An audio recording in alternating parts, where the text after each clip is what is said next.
আল্লাহ তাআলা কোরআনুল কারীমের মধ্যে বলেন, ওয়ামা খালাকতুল জিন্না ওয়াল ইনসা ইল্লা লিয়াবুদুন।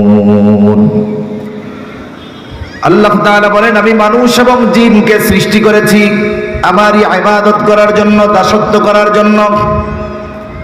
এজন্য মানুষ হলো আল্লাহ তাআলার গোলাম। গোলাম এক জিনিস, চাকর আর এক জিনিস। গোলাম আর চাকরের মধ্যে তফাৎ আছে। মানুষ আল্লাহর চাকর নয়, বরং মানুষ হলো আল্লাহর গোলাম। চাকর আর গোলামের মধ্যে পার্থক্য কি সংক্ষিপ্তভাবে একটু বলেই দেই। চাকর আর মনিবের সাথে অনেক কিছুর চুক্তি থাকে। উভয় পক্ষ যদি চুক্তিতে রাজি হয় তাহলে উভয়ের মধ্যে ডিট হয়, একটা সম্পর্ক হয়। যেমন কেউ যদি কাউকে চাকরিতে নিয়োগ দিতে চায়, ওই নিয়োগের মধ্যে বিভিন্ন শর্ত থাকে, শিক্ষাগত যোগ্যতার কথা থাকে, তার কয় ঘন্টা ডিউটি হবে, বিস্তারিত সব কথাগুলো থাকে। এই কর্মের বিপরীতে মাস শেষে তাকে কত স্যালারি দেওয়া হবে এর একটা পরিমাণ উল্লেখ থাকে। এখন যদি দুই পক্ষ এই শর্তে রাজি হয়ে যায় তাহলে উভয়ের মধ্যে যেই সম্পর্কটা হয় এটা হলো মনিব আর চাকর। এখন দেখা গেল মাস শেষে যেই চুক্তি ছিল সেই চুক্তি অনুযায়ী বেতন দেওয়া হলো না, অথবা চুক্তি অনুযায়ী যেই কয়দিন ডিউটিতে আসার কথা ছিল তিনি আসলেন না। তাহলে বলেন তো দুইজনের মধ্যে শর্ত ঠিক আছে না নষ্ট হয়ে গেছে? এবার যদি একজন চায় যে আমি তোমার অধীনে আর চাকরি করব না, এটা বলার অধিকার তার আছে। আবার যদি যিনি চাকরি করেন উনি যদি উল্টাপাল্টা করে, মনিব যদি বলে তুমি শর্ত অনুযায়ী কাজ করো নাই, তোমারে আমি চাকরিতে রাখবো না, দুইজনেরই বলার অধিকার আছে। তার মানে মনিব আর চাকরের মধ্যে কিছু শর্ত আছে, স্বার্থ আছে। শর্ত আছে, স্বার্থ আছে, কিন্তু মনিব আর গোলামের মধ্যে তো মনিবের ইচ্ছাটাই তার ইচ্ছা, বরং গোলামের নিজস্ব কোনো ইচ্ছাও থাকে না। এখন তো গোলামবাদীর সিস্টেম নাই। যখন এই সিস্টেম ছিল, প্রচলন ছিল, কোন গোলাম নিজ ইচ্ছায় বিবাহ করতে পারতো না মনিবের হুকুম ছাড়া। আবার অনেকে মনে করে যে আল্লাহর গোলাম হইলাম সম্মান কমে গেল নাকি? না না, মানুষ যদি দুনিয়ার মানুষের গোলাম হয় এতে মানুষের সম্মান কমে যায়। দুনিয়াতে অনেক সময় আবদ্ধ গোলামি জীবনের মধ্যে সার্থকতা, সফলতা, দাম। মনে করেন বিকাল বেলায় আকাশে অনেক পাখি দেখা যায়, সারাদিন আহারের খোঁজে তারা বিভিন্ন জায়গায় যায়। আবার যখন সন্ধ্যা নামে পাখিরা ডানা মেলে জাকে জাকে বাসায় ফিরে যায়। মনে করেন এক ঝাঁক টিয়া আকাশে উড়ে যাচ্ছে। আপনার কোনো বন্ধু যদি আপনাকে বলে দেখ টিয়াগুলো কেমন দেখা যায়, বলে হ্যাঁ খুব সুন্দর, তাইলে এক কাজ কর, সব টিয়াগুলার মালিক তোরে বানায় দিলাম, তুই আমারে 200 টাকা দে। আকাশে উঠতেছে, 200 টাকা দিয়ে আকাশে মুক্ত উড়ন্ত পাখি কিনে নিবেন, এইরকম বোকা তো চাঁপাইনবাবগঞ্জের লোক না, ঠিক কিনা বলেন? 200 টাকা বহুদূর, 5 টাকা চাইলেও কেউ দিবে না।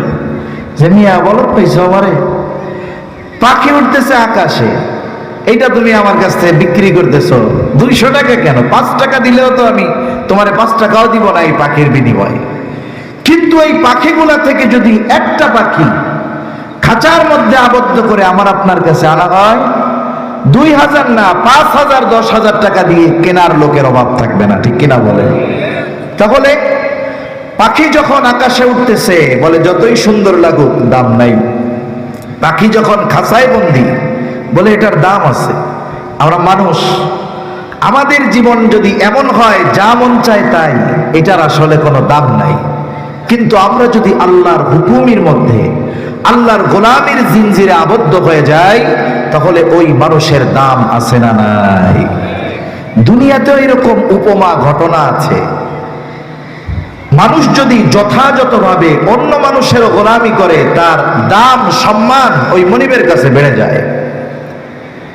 ইতিহাস থেকে ঘটনা শোনায় আপনাদের, এগুলোর মধ্যেও শিক্ষণীয় বিষয় আছে, এগুলো থেকে শিক্ষা গ্রহণ করা দরকার আছে। ইতিহাসে একজন মুসলিম শাসক ছিলেন যার নাম হলো সুলতান মাহমুদ গজনবী রহমাতুল্লাহি আলাইহি। বারবার তিনি ভারতীয় উপমহাদেশে আক্রমণ করেছেন, একবারও পরাজিত হন নাই। সুলতান মাহমুদের একজন গোলাম ছিল, তার নাম হলো আয়াজ। আয়াজ দেখতে সুন্দর ছিল না, তার গঠন অনেক সুন্দর ছিল না, কারণ সে ছিল আফ্রিকান, ঠোঁট মোটা, দেখতে কালো, সুন্দর লাগে না। কিন্তু সুলতান মাহমুদ সব সময় তাকে কাছে রাখতেন, সাথে রাখতেন। অন্দরমহলে যেখানে কেউ যাবার অনুমতি নাই, সেই জায়গাতেও বাদশাহ আয়াজকে সাথে করে নিয়ে যাইতেন। এই যে আয়াজের প্রতি বাদশার এত ভালোবাসা, এটা সবার ভালো লাগে নাই। যারা উচ্চ দায়িত্বে আছে, মন্ত্রী, উজির, সেনাপতি, তারা বলা বলি করে, দেখছো বাদশার মাথা খারাপ হয়ে গেছে। বাদশাহ আমাদের মতো সম্মানী ব্যক্তি থাকার পরেও গোলাম আয়াজকে সব জায়গায় নিয়ে যায়, কাছে কাছে রাখে। একটা সময় এই কথাটা বাদশার কানে পৌঁছিয়ে গেল। বাদশাহ জবাবটা সকলকে একসাথে দিতে চাইলেন। একদিন তিনি রাজ দরবারের মধ্যে বসে আছেন। এবার তিনি তার রাজকোষের দায়িত্বে থাকা ব্যক্তিকে বললেন, সবচাইতে দামি হীরার টুকরাটা আমার সামনে আনো। বাদশার সামনে সবচাইতে দামি হীরার টুকরা আনা হলো। বাদশাহ উপস্থিত সকলের সামনে এই হীরার গুণগান বর্ণনা করলেন, এটার মূল্য সম্পর্কে সকলকে অবগত করলেন। এবার তিনি মন্ত্রীকে ডাক দিলেন, মন্ত্রী এদিকে আসো, তুমি কি এই হীরার দামটা জানো? বলে, হ্যাঁ জানি। এটা হাতে নাও, জমিনের উপরে এটাকে নিক্ষেপ করো, ফ্লোরের উপরে ফেলে দাও, ছেড়ে দাও, আছাড় মারো। বলেন তো, হীরার টুকরা যদি আছাড় মারে, এটা কি আস্ত থাকবে না ভেঙে যাবে? ভেঙে যাবে। মন্ত্রী এবার বলে, বাদশাহ নামদার, এটা আমার দ্বারা সম্ভব নয়। এত বড়, এত দামি সম্পদ আমি নিজ হাতে নষ্ট করব, এটা হতে পারে না। আপনি আমাকে ক্ষমা করে দেন, মাফ করে দেন। বাদশাহ মন্ত্রীর কথায় খুশি হয়ে গেলেন। মন্ত্রীকে 1 থলে স্বর্ণ মুদ্রা তিনি হাদিয়া দিয়ে দিলেন। মন্ত্রী চিন্তা করতেছে, যাক, বাদশার মন জয় করে ফেলেছি। এবার ডাকা হলো উজিরকে, উজিরে আজম আসো। তাকেও বলা হলো, হীরার মূল্য জানো? বলে, হ্যাঁ জানি। এটা নাও, ফ্লোরে মারো। মন্ত্রী যেই কাজ করে নাই, এই কাজ তো আর উনি করবেন না। প্রয়োজনে উনি আরো তেল 2 লিটার বেশি মারবেন, ঠিক না? বলে, বাদশাহ নামদার, এটা আমার দ্বারা সম্ভব নয়। আমার জীবন চলে গেলেও আমি এটা করতে পারবো না। বাদশাহ তার আচরণে খুশি হয়ে গেলেন, 1 থলে স্বর্ণ মুদ্রা তাকেও হাদিয়া দিলেন। এবার ডাকা হলো সেনাপতিকে, তারও একই জবাব, যেই সম্পদ অর্জনে জীবন বাজি রেখে আমরা লড়াই করি, এটা নিজের হাতে নষ্ট করব, এটা হতে পারে না, আমি পারবো না। সেনাপতির আচরণে বাদশাহ খুশি, 1 থলে স্বর্ণ মুদ্রা তারেও দিয়া দিস। 3 জনে মনে করে আজকে বাদশার মন আমরা জয় করে ফেলছি। পাশে দাঁড়িয়ে থাকা গোলাম আয়াজ এবার তাকে ডাক দিয়ে বাদশাহ বলে, আয়াজ, তুমি কি এই হীরার মূল্য জানো? বলে, হ্যাঁ জানি। তাহলে মারো জমিনের উপরে। বলতে দেরি, সাথে সাথে ফ্লোরের উপরে মারছে, সাথে সাথে হীরা পড়ে ভেঙে টুকরা টুকরা হয়ে গেছে। সেনাপতি তরবারি হাতে নিয়ে দাঁড়িয়ে গেছে। বাদশাহ নির্দেশ দেন, এর কল্লাটা ফালায় দেই। মন্ত্রী আর উজির বলে, এই জন্যই তো বলি, গোলামের ঘরের গোলামকে আপনি বেশি লাই দিয়া মাথায় তুলে ফেলছেন।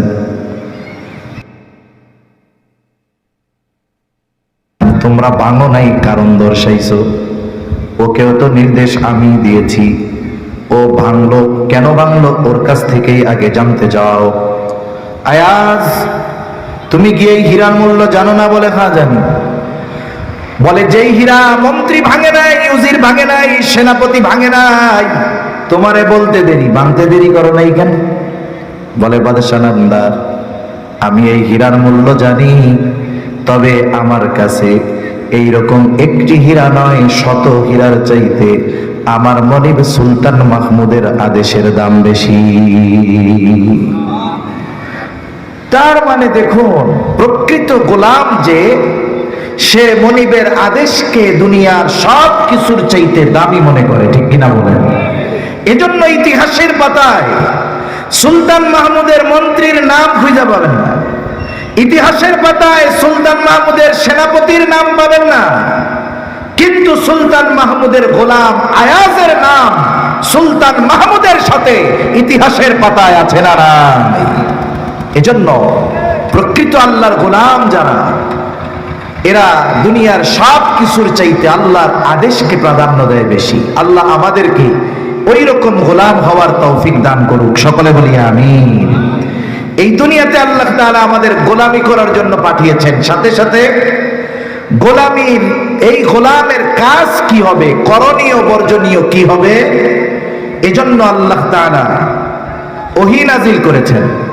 সাথে সাথে ওহীর যারা ধারক ছিলেন, বাহক ছিলেন, এই ওহীর ধারকদের মাধ্যমে আল্লাহ প্রদত্ত ওই আইন কানুনের প্র্যাকটিক্যাল আমাদেরকে আল্লাহ তাআলা নবী রাসূলদের মাধ্যমে দেখিয়ে দিয়েছেন।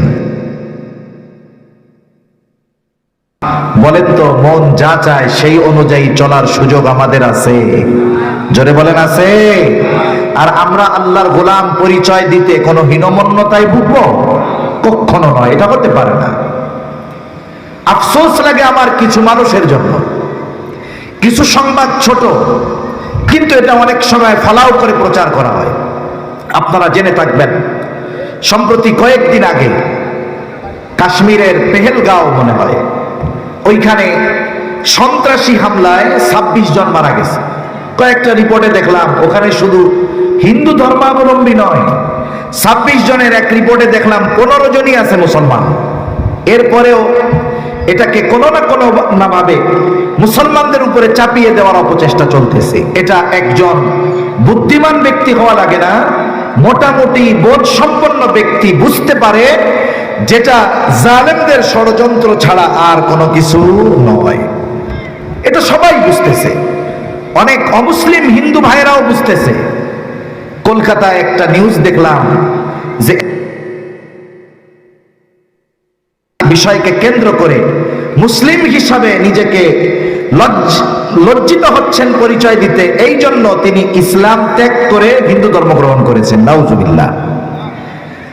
আসল বিষয়টা হলো, ও ইসলামের মজা অনুধাবন করতে পারে নাই, ইসলামের স্বাদ অনুধাবন করতে পারে নাই। যেই মানুষগুলো ইসলামকে বুঝতে পেরেছে, ইসলামের মজা অনুভব করতে পেরেছে, আল্লাহর গোলামির স্বাদ অনুভব করতে পেরেছে, এরা জীবন যদি 100 বার পাইতো, 100 বার আল্লাহর জন্য দিয়ে দিত, তবু তারা ঈমান ছাড়তো না, দ্বীন ছাড়তো না, ঠিক কিনা বলেন? এটা ওর দুর্ভাগ্য, ও দ্বীন বুঝতে পারে নাই, ও ইসলামের মজা অনুভব করতে পারে নাই। এজন্য আমরা আল্লাহর গোলাম এই পরিচয় দেওয়ার ক্ষেত্রে, মুসলিম পরিচয় দেওয়ার ক্ষেত্রে কখনো হীনমন্যতায় ভুগবো না ইনশাআল্লাহ। এজন্য আমরা আল্লাহর গোলাম। নবীরাও পরিচয় দিয়েছেন নিজেদের আল্লাহর গোলাম। রাসূলুল্লাহ সাল্লাল্লাহু আলাইহি ওয়াসাল্লাম নিজের পরিচয় দিয়েছেন, আমি আল্লাহর গোলাম। ঈসা আলাইহিস সালাম নিজের পরিচয় দিয়েছেন, আমি আল্লাহর গোলাম। আল্লাহ তাআলা ঈসা আলাইহিস সালামকে পিতাবিহীন দুনিয়াতে পাঠিয়েছেন। এটা আল্লাহর জন্য কঠিন কোনো কিছু নয়। যেই মালিক অস্তিত্ববিহীন অবস্থা থেকে অস্তিত্ব দেওয়ার ক্ষমতা রাখেন, তার জন্য পিতাবিহীন মায়ের গর্ভে সন্তান দেওয়া এটা শুধু সহজ না, অতি সহজ? জোরে বলেন, কি সহজ? অতি সহজ।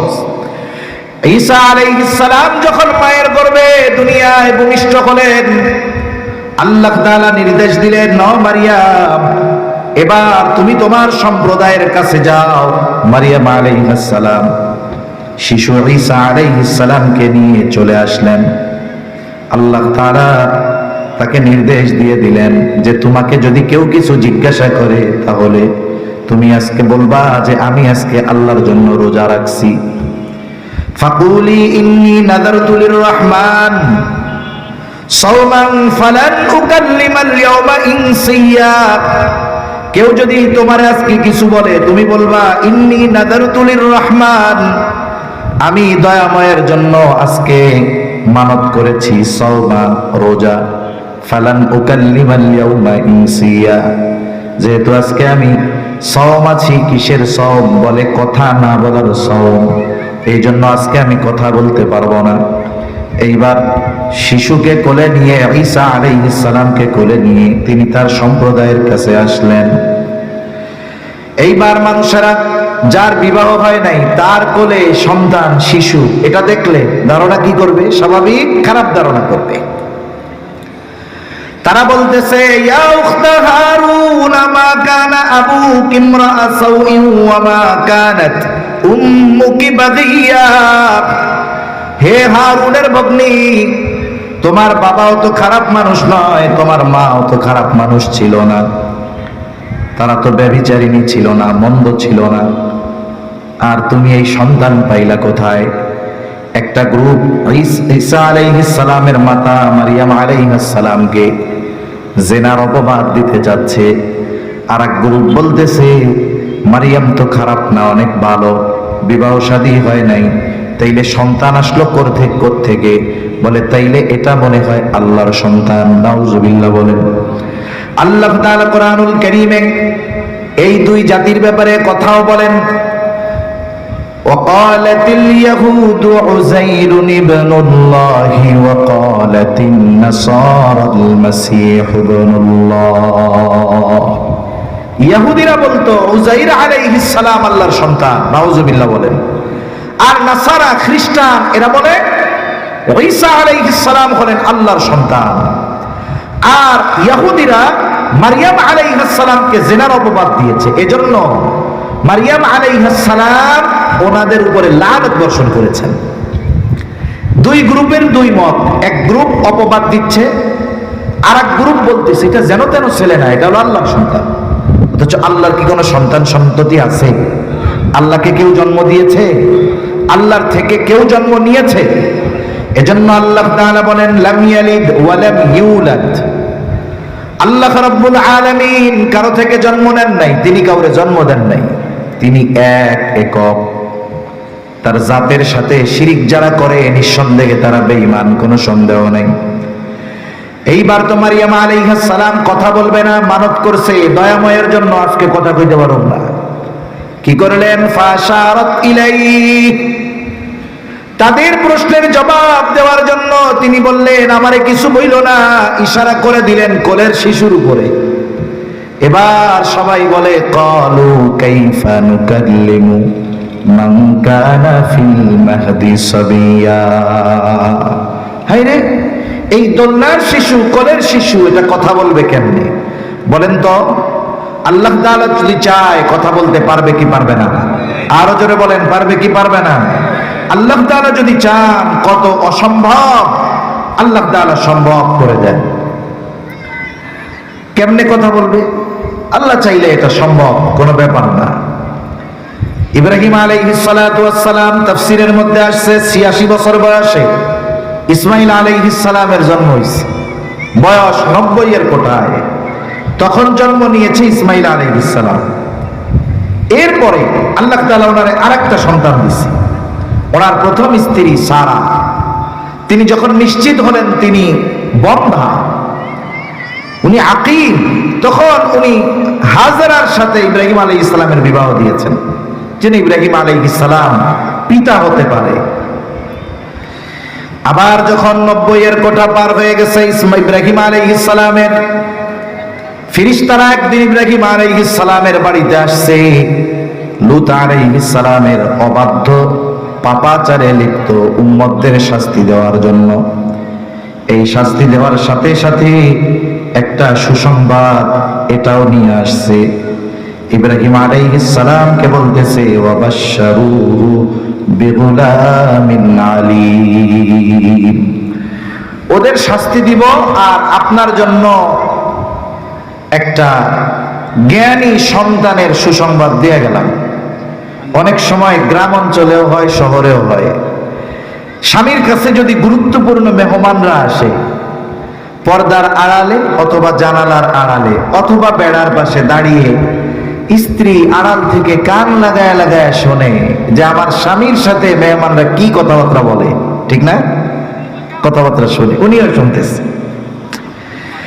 উনি আড়াল থেকে শুনতেছে যে এরা বলতেছে আমার সন্তান হবে, অথচ আমি জানি তো বন্ধা। এই কথার পরে উনি আর চুপ থাকতে পারেন নাই। এবার তিনি আওয়াজ করে বলতেছেন, فأقبلت امرأته في سرة فسكت وجهها وقالت عجوز عقيم। বলতেছে আমি তো বন্ধা, এটা আবার কেমনে হবে? উনি অবাক হয়ে গেছে। ফেরেশতারা জবাব দিল, কেমনে হবে? ক্বালু কাযালিকি ক্বালা রাব্বুকি ইন্নাহু হুয়াল হাকীমুল আলীম। তারা বলে কেমনে হবে? আল্লাহ যেমনে চাই তেমনে হবে। সুবহানাল্লাহ বলেন। আল্লাহকে ইন্নাহু হুয়াল হাকীমুল আলীম, তিনি হলেন মহাপ্রজ্ঞাময়, মহাজ্ঞানী। উনি জানেন কেমনে হবে, কারণ উনি যেটা চান সেটা ওনার জন্য করা সহজ। তারা বলতেছে মান কানা ফিল মাহদি সাবিয়া ক্বালু কাইফা নুকাল্লিমু মান কানা ফিল মাহদি সাবিয়া। দোলনার শিশু কিভাবে কথা বলবে? আল্লাহ তাআলা জানায় দেন, ক্বালু কাযালিক, যেভাবে আল্লাহ চান, আল্লাহ চাইলেই হবে। আল্লাহ তাআলা এবার ঈসা আলাইহিস সালামের জবান খুলে দিবেন। ওরা বলে ক্বালু কাইফা নুকাল্লিমু মান কানা ফিল মাহদি সাবিয়া, দোলনার শিশু কিভাবে কথা বলবে? আর ঈসা আলাইহিস সালামের জবান থেকে এই দুই গ্রুপের জবাব বের হয়ে গেল, ক্বালা ইন্নী আবদুল্লাহ। প্রথম জবাব, এই আমার মা ব্যভিচারিণী নয়। দুই নম্বর জবাব, আমি আল্লাহর পুত্র নই, আমি কার বান্দা, কার গোলাম? জোরে বলেন। ঈসা আলাইহিস সালাম জবাব দিচ্ছে, ইন্নী আবদুল্লাহ, আমি হলাম আল্লাহর গোলাম, আল্লাহর বান্দা। আতানিয়াল কিতাব ওয়া জাআলানি নাবিয়্যা, আমাকে কিতাব দেওয়া হয়েছে, আমাকে নবুয়ত দেওয়া হয়েছে। তার মানে আমার আপনার জীবনের সবচেয়ে বড় পরিচয় হলো, আনন্দের পরিচয় হলো আমরা আল্লাহর গোলাম। কার গোলাম? জোরে বলেন। আল্লাহর গোলাম। গোলামের বাধ্যতা কতটুকু? যদি মনিব গোলামকে শীতের রজনীতে বলে যে ওই ঠান্ডা পানির মধ্যে সারা রাত তুমি দাঁড়ায় থাকবা, যেই মনিব আদেশ দিবে, যদিও আদেশটা কঠিন, অমানবিক, কিন্তু গোলাম মনিবের এই আদেশ মানতে বাধ্য। কিন্তু আল্লাহ তাআলা তো এমন মনিব যিনি বান্দাকে এমন কোন আদেশ দেন না যেটা বান্দার জন্য অসহনীয়, বান্দার জন্য কষ্টকর। বরং আল্লাহ সুবহানাহু ওয়া তাআলা বান্দাকে, তার এই গোলামদেরকে যত আদেশ দেন, যত নির্দেশ দেন, সব কিছু পালন করার মতো যোগ্যতাও আল্লাহ তাআলা তার এই গোলামদেরকে দিয়েছেন। এজন্য আল্লাহ তাআলা আমাদেরকে গোলামির একটা সীমানা দিয়ে দিয়েছে। এটাই আমাদের দ্বীন, এটাই আমাদের ইসলাম। আর এটা আল্লাহর পক্ষ থেকে চূড়ান্ত এক জীবন ব্যবস্থা। আমরা কিভাবে জীবন পরিচালনা করব, কোন পদ্ধতিতে আল্লাহর গোলামি করব, সব কিছুর সুনির্দিষ্ট ফয়সালা, সমাধান আল্লাহ তাআলা কোরআন সুন্নাহর মধ্যে পরিপূর্ণভাবে আছে না নাই? জোরে বলেন, আছে না নাই? আছে। এজন্য আমরা পেয়েছি আল্লাহর পক্ষ থেকে এক পূর্ণাঙ্গ জীবন ব্যবস্থা।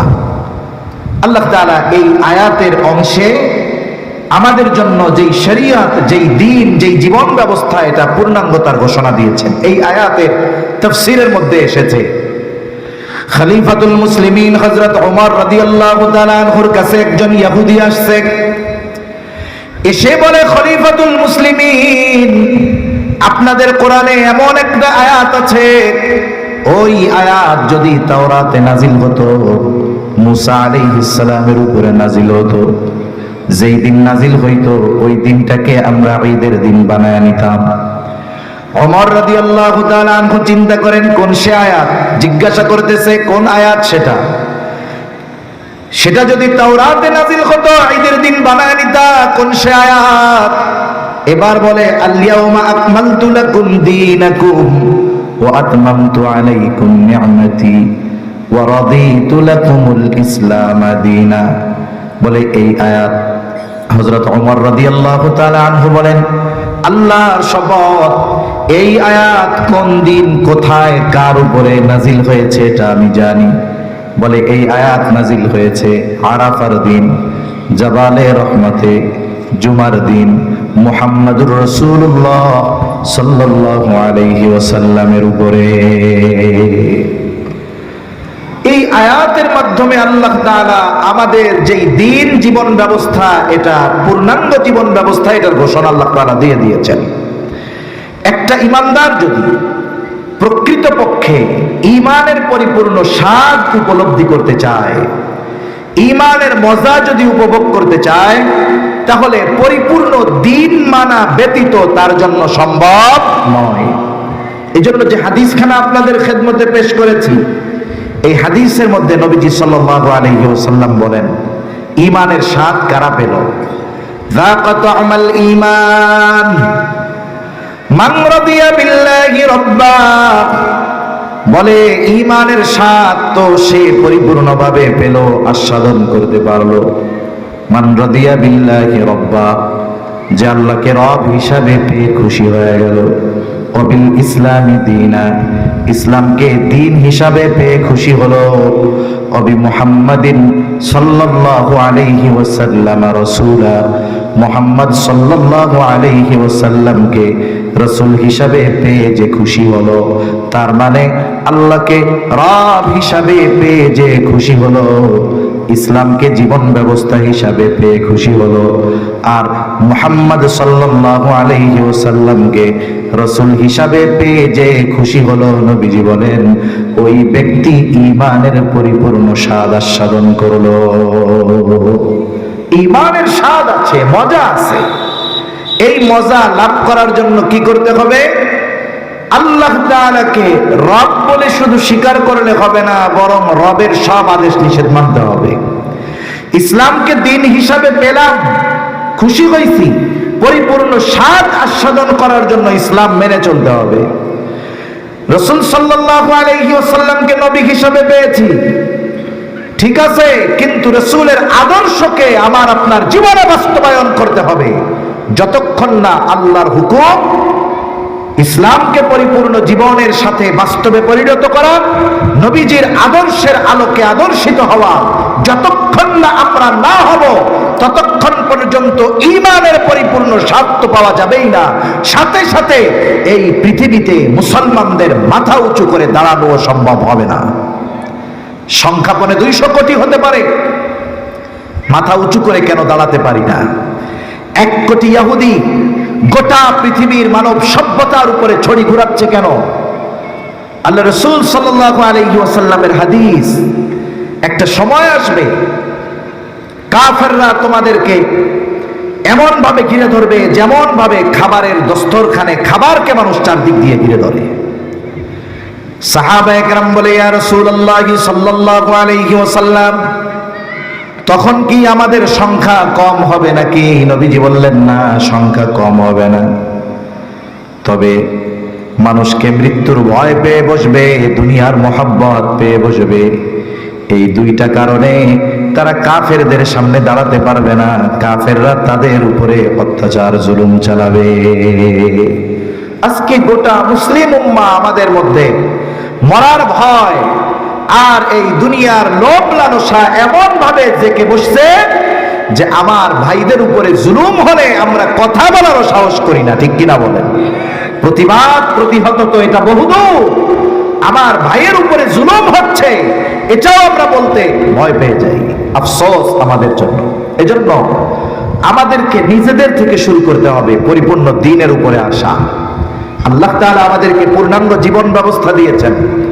আসুন এই আয়াতে আল্লাহ তাআলা আমাদেরকে কোন কোন জিনিস দিয়েছেন একটু সংক্ষিপ্ত সারে বইলা আমি আলোচনা শেষের দিকে যাব ইনশাআল্লাহ। আল্লাহ তাআলা বলেন, আল ইয়াউমা আকমালতু লাকুম দীনাকুম, আজ আমি তোমাদের জন্য তোমাদের দিন পূর্ণ করে দিলাম। দিন তথা জীবন ব্যবস্থা, পূর্ণাঙ্গ এক জীবন ব্যবস্থা আল্লাহ আমাদেরকে দিয়েছেন। সাথে সাথে আল্লাহ তাআলা বলেন, ওয়া আতমামতু আলাইকুম নি'মাতি, তোমাদের জন্য আমি আমার নিয়ামতকে পূর্ণ করে দিলাম। তাহলে 1 নাম্বার দিন পূর্ণতার ঘোষণা আল্লাহ তাআলা দিয়েছেন। 2 নাম্বার নিয়ামত পূর্ণতার ঘোষণা আল্লাহ তাআলা দিয়েছেন।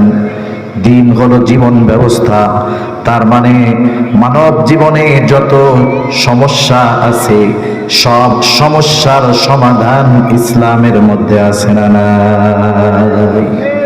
আল্লাহ তাআলার কাছে একমাত্র জীবন ব্যবস্থার নাম হলো ইসলাম। ইন্নাদ-দীনা ইনদাল্লাহিল ইসলাম। আল্লাহ তাআলার কাছে ইসলাম ব্যতীত আর কোন জীবন দর্শন, জীবন ব্যবস্থা, মতাদর্শের গ্রহণযোগ্যতা নাই। এটা সুদীপ্ত কণ্ঠে আমাদের বিশ্বাস করতে হবে, বলতে হবে, অন্তরে বিশ্বাস করতে হবে, বাস্তবে পরিণত করার সর্বোচ্চ প্রচেষ্টা করতে হবে। শুধু আমি আপনি যদি এই কথা চিন্তা করি যে আমি মুখ দিয়ে বললাম আমার দ্বীন ইসলাম আর আখিরাতে আমি নাজাত পেয়ে যাব, এটা কখনোই সম্ভব নয়। এই যে তিনটা বিষয়ের ব্যাপারেই কিন্তু কবরে প্রশ্ন হবে। আল্লাহ নবী যে তিন প্রশ্নের ব্যাপারে বলেছেন, যাকা তু'মাল ঈমান মান রাদিয়া বিল্লাহ মান রাদিয়া বিল্লাহি রাব্বা ওয়া বিল ইসলামি দীনা ওয়া বি মুহাম্মাদিন সাল্লাল্লাহু আলাইহি ওয়াসাল্লাম রাসূলা। এই তিন বিষয়ে কবরে জিজ্ঞাসা করা হবে, কবরের মধ্যে প্রশ্ন করা হবে। তিনটা প্রশ্ন সবার জানা আছে না নাই? কার কার জানা নাই যে তিন প্রশ্ন করা হবে? সবাই জানেন? একটু কথা বলেন না। সবাই জানেন? আপনারাও জানেন, অমুসলিম ভাইয়েরাও জানে যে এই তিন প্রশ্ন কবরে করা হবে। তবে কবরের প্রশ্নের জবাবটা সবাই দিতে পারবে না, যদিও উত্তর সবার দুনিয়ায় জানা আছে। কারণ এই দুনিয়ার পরীক্ষার হলের জবাব লেখাপড়া করলে দেওয়া যায়। দুনিয়ার পরীক্ষার হলে ওই ব্যক্তি, ওই ছাত্র, ওই ছাত্রী ভালোভাবে জবাব দিতে পারে যে লেখাপড়া করছে। তাহলে দুনিয়ার পরীক্ষার প্রশ্ন জানা যায় হলে যাওয়ার পর, আর কবরের প্রশ্ন আল্লাহ জানায় দিয়েছেন কবরে যাওয়ার আগে। দুনিয়ায় পরীক্ষার হলে যদি কারো প্রশ্ন কমন নাও পড়ে, অনেক সময় নকল নিয়ে যায়। নকল দেখা লেখা পরীক্ষায় পাশ করে। আবার অনেকে আর একজনেরটা দেখে লেখে পাশ করে। কিন্তু কবরের তিন প্রশ্নের জবাব মুখস্থ করলেই দেওয়া যাবে না। কবরের প্রশ্নের জবাব নকল করলে দেওয়া যাবে না। কবরের প্রশ্নের জবাব আর একজনেরটা শুনাও দেওয়া যাবে না। কবরের প্রশ্নের জবাবের সম্পৃক্ততা মুখস্থের সাথে, নকলের সাথে, পড়ার সাথে নয়, বরং কবরের তিন প্রশ্নের জবাবের সম্পৃক্ততা হলো দুনিয়ার কর্মের সাথে, আমলের সাথে। ওই তিন প্রশ্নের জবাব সম্পৃক্ত। প্রথম প্রশ্ন করবে মার রব্বুক, তোমার রব কে? জবান খুলে বলেন তো আমাদের রব কে? আরো জোরে বলেন আমাদের রব কে? আল্লাহ। আমরা সবাই জানি আমাদের রব আল্লাহ। এখন কবরে গিয়ে তো সবাই জবাব দিতে পারবে না রব আল্লাহ। জবাব কে দিতে পারবে? বলে যে শুধু মুখ দিয়ে বলছে রব আল্লাহ, এমনটা নয়, বরং ওই রবের গোলামি যথাযথভাবে যে করেছে, রবের আদেশ নিষেধ যে মেনে চলেছে, রবের হুকুম আহকাম অনুযায়ী যে নিজেকে পরিচালনা করেছে, ও যদি বধির হয়, কানে শুনে না, কোনদিন শুনে নাই যে কবরে এই দিন প্রশ্ন করা হবে, কোনদিন জানেও নাই কবরে এই দিন প্রশ্ন করা হবে, কিন্তু দুনিয়ার জগতে রবের হুকুম আহকাম অনুযায়ী চলছে। কবরে গিয়ে যখনই প্রশ্ন করবে আমার রব্বুক, তোমার রব কে, সাথে সাথে জবাব দিবে আমার রব হলেন আল্লাহ। দুই নাম্বার প্রশ্ন, তোমার দিন কি? দিন হলো ইসলাম। এটা সবাই জানি, কিন্তু ইসলাম অনুযায়ী কতটুকু আমল করি? বলে এই প্রশ্নের জবাব হলো ইসলামের উপরে আমল করার সাথে সম্পৃক্ত। কিন্তু আফসোসের বিষয়, আমরা বলি দিন ইসলাম, তবে ইসলাম আমার ব্যক্তিগত জীবনে নাই, পারিবারিক জীবনে নাই, সামাজিক জীবনে নাই, রাজনৈতিক জীবনে নাই, রাষ্ট্রীয় জীবনে নাই, আমার অর্থনৈতিক জীবনে নাই, কোথাও ইসলাম নাই। শুধু মুখ দিয়া বলি আমার দিন ইসলাম, কাজ হবে না। এই জন্য ইসলামের আলোকে নিজেকে সুসজ্জিত করতে হবে, পরিবারকে সাজাতে হবে, সমাজকে সাজাতে হবে, সাথে সাথে রাষ্ট্রীয়ভাবে ইসলাম প্রতিষ্ঠার জন্য সর্বোচ্চ প্রচেষ্টা চালিয়ে যেতে হবে। দিন প্রতিষ্ঠার সর্বোচ্চ প্রচেষ্টা করতে হবে। আমরা যদি শুধু মনে করি যে আমি আমার ব্যক্তিগত জীবনে ইসলাম সীমাবদ্ধ রাখলাম, হবে না। ব্যক্তিগত জীবনে ইসলাম পালনের সাথে সাথে মানুষকে ইসলামের পথে চলার জন্য আমাদেরকে দাওয়াত দিতে হবে। এই দাওয়াতি কর্মসূচি আমাদের জারি রাখতে হবে। এই দাওয়াত হতে পারে নিজ পরিবারের মধ্যে। অনেক সময় আছে না, এক ভাই দিন মানে আর এক ভাই মানে না, আছে না নাই? এক ভাই আর এক ভাই চলে না, সন্তান দিনের উপরে চলে, বাবা চলে না। দাওয়াত ঘর থেকে অব্যাহত রাখতে হবে, দাওয়াতের পরিধি বাড়াতে হবে। আস্তে আস্তে আজকের প্রচেষ্টা হয়তো একটা সময় আমাকে গোটা বাংলাদেশ নয় গোটা পৃথিবীতে ইসলাম প্রতিষ্ঠার জন্য সহায়তা করবে, ঠিক কিনা বলেন?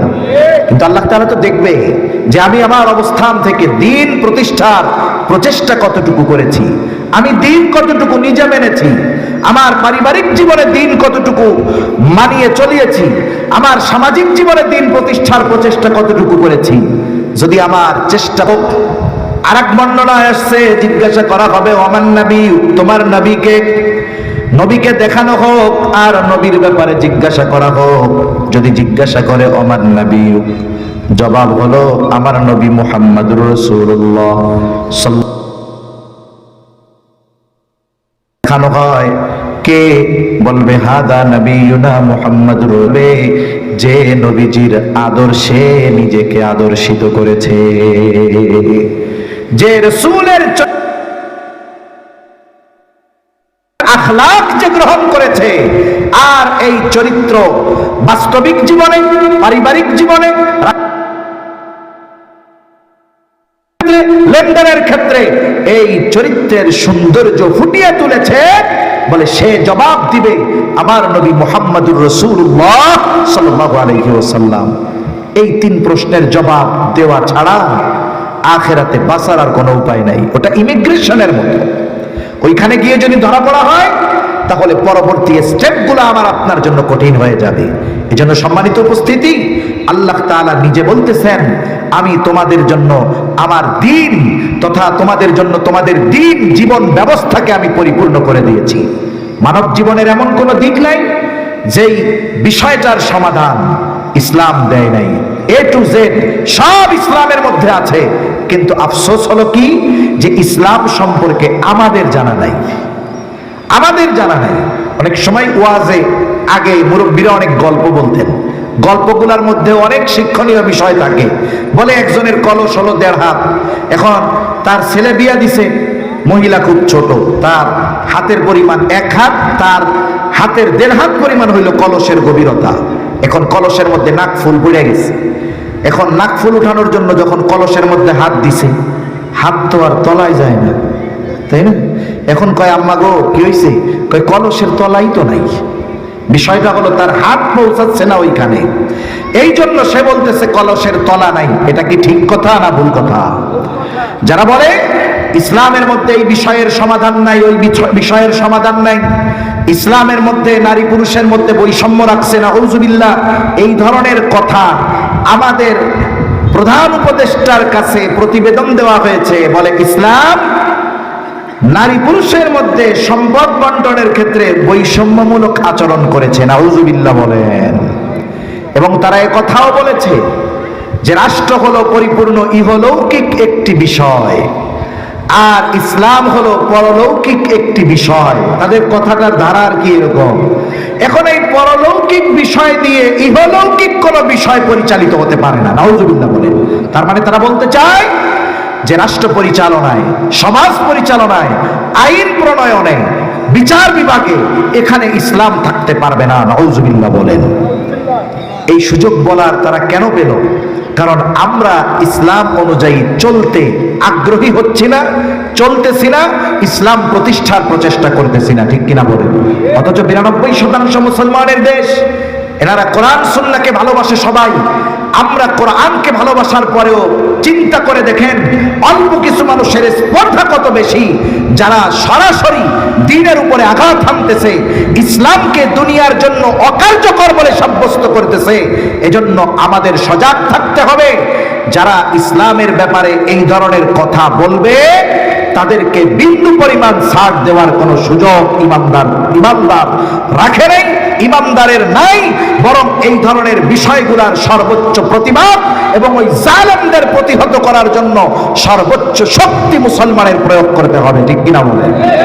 এজন্য মনে রাখতে হবে আমাদের দ্বীন পরিপূর্ণ, আমরা মানতে পারতেছি না এটা আমাদের ব্যর্থতা। কারণ যেই বিষয়টা ফরজ, ওই ফরজ বিষয়ের ফরজিয়াতকে অস্বীকার করলে ঈমান থাকবে না। কিন্তু একজনই সন্দেহ নাই। এজন্য আল্লাহ তাআলা আমাদেরকে পরিপূর্ণ এক জীবন ব্যবস্থা দিয়েছেন। মানব জীবনের প্রত্যেকটা বিষয়ের সমাধান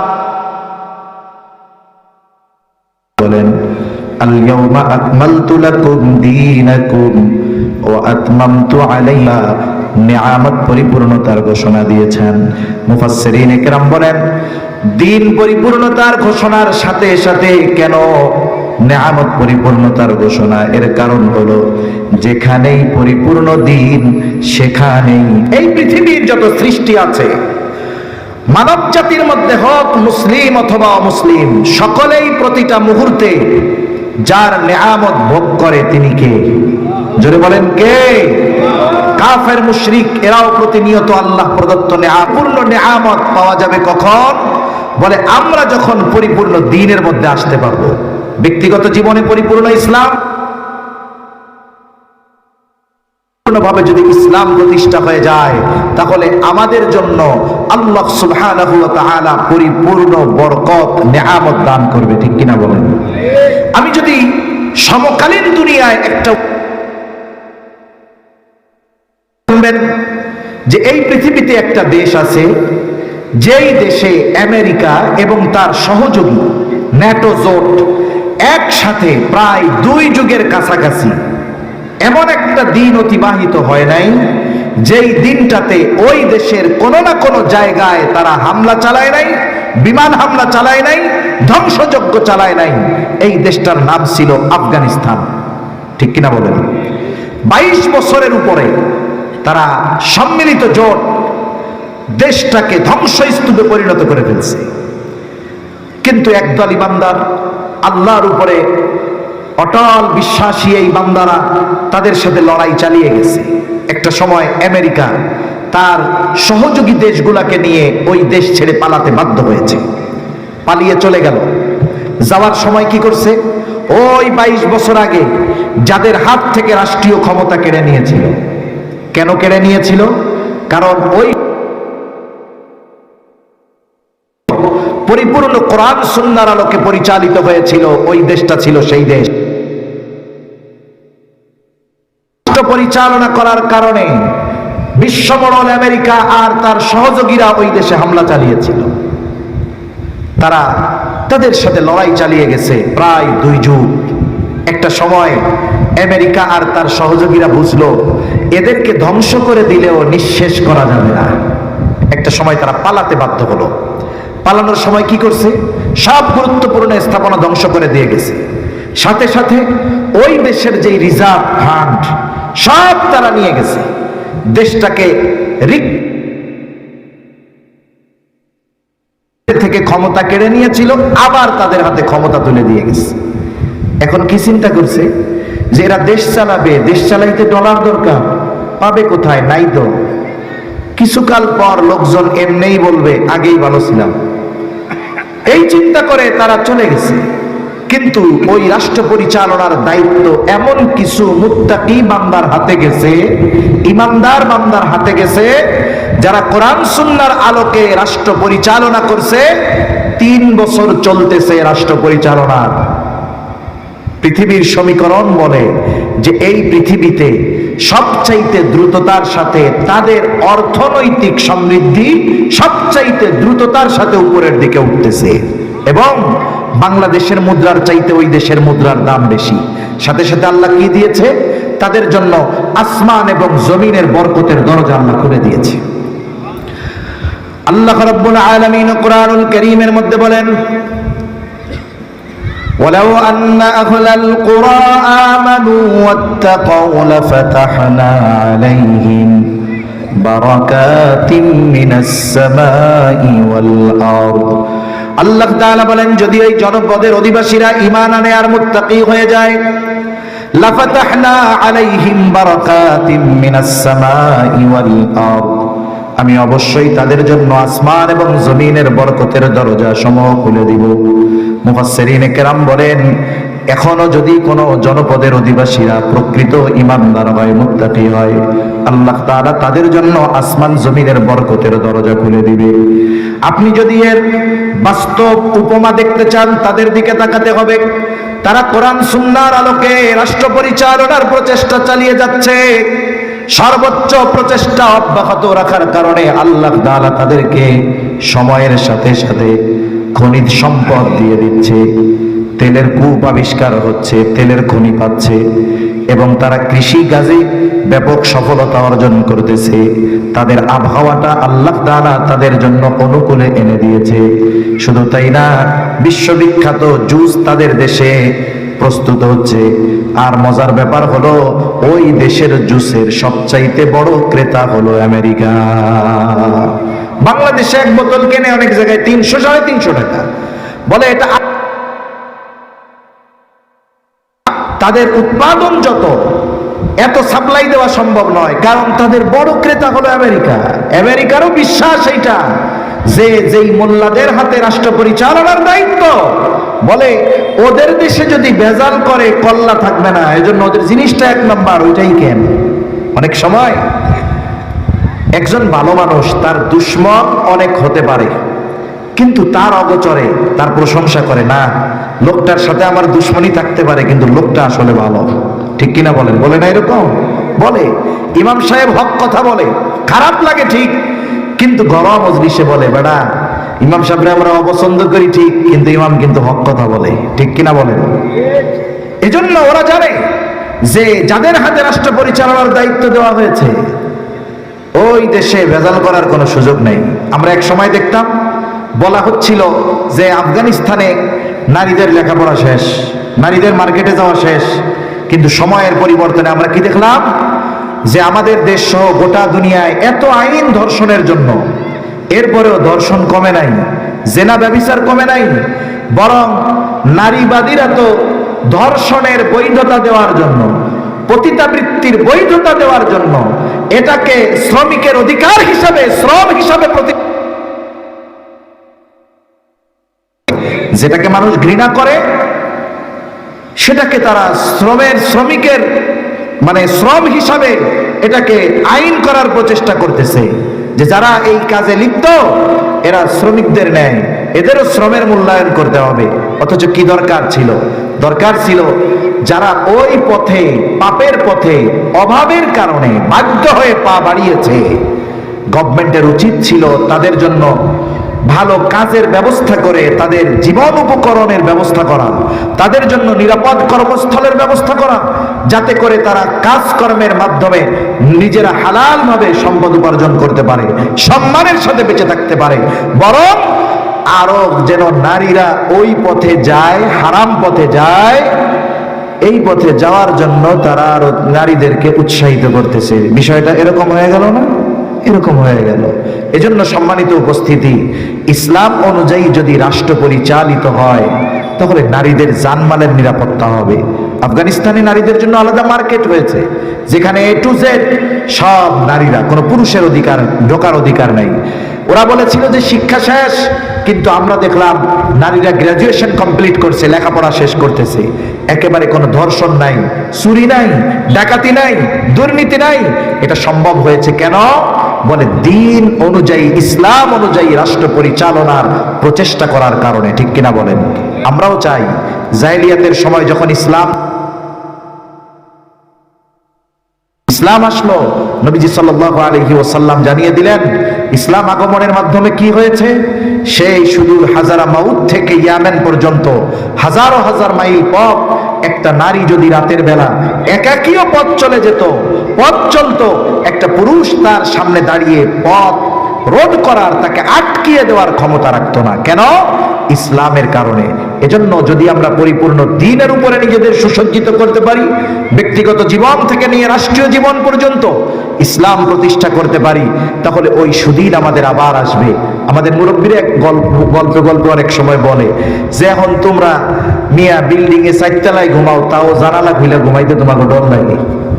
আর আমরা এক সময় কারেন্ট ছিল না, কিছুই ছিল না, রাতের বেলায় দরজা জানালা সব খুলে ঘরের মধ্যে না উঠানে আমরা ঘুমায় থাকতাম, সব খোলা, কেউ চুরি করতো না, কেউ আমাদের জানমালের ক্ষতি করতো না। কিন্তু আজকে কি হলো? আজকে আমরা এমন এক অবস্থার মধ্যে সময় অতিবাহিত করতেছি, আপনি নিরাপদ, আপনি নিরপরাধ, কোনো অপরাধের সাথে জড়িত নয়, কিন্তু আপনি আমিও জানি না যে আগামী দিন সূর্যোদয় সুস্থতার সাথে দেখা আমার আপনার নসিবে আছে কিনা, ঠিক কিনা বলেন? প্রত্যেকটা মানুষ যে যাই বলুক, কোনো না কোনো দিক দিয়ে আতঙ্কের মধ্যে আমরা সময় অতিবাহিত করতেছি। আমরা রাস্তায় চলি, একটা আতঙ্কে থাকি, দিনের কথা বলি, একটা আতঙ্ক আমাদের মধ্যে কাজ করে, সমাজের সাধারণ মানুষের মধ্যে আতঙ্ক কাজ করে, সব সময় একটা পেরেশান অস্থিরতা আমাদের মধ্যে বিরাজ করে। মনে রাখবেন, এই অস্থিরতা দূর করার জন্য একমাত্র ঔষধ যেটা, সেটার নাম হলো ইসলাম, ঠিক কিনা বলেন? সেজন্য ইসলাম আমাদের নিজেদের বাস্তব জীবনে প্রতিষ্ঠা করতে হবে, রাষ্ট্রীয় জীবনে ইসলামকে প্রতিষ্ঠা করার সর্বোচ্চ প্রচেষ্টা আমাদের চালিয়ে যেতে হবে।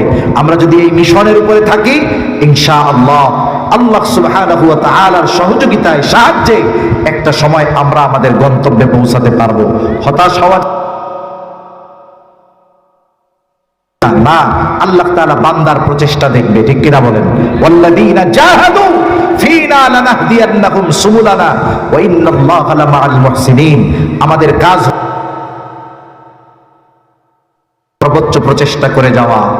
আর আল্লাহ সুবহানাহু ওয়া তাআলা বলেন, ওয়াল্লাযীনা জাহাদু ফীনা, যারা আমার রাস্তায় চলার জন্য সর্বোচ্চ প্রচেষ্টা করে, মুজাহাদা করে, আল্লাহ তাআলা বলেন লানাহদিয়ান্নাহুম সুবুলানা, অবশ্যই অবশ্যই আমি তাদেরকে আমার পথ প্রদর্শন করাবো। সুবহানাল্লাহ বলেন।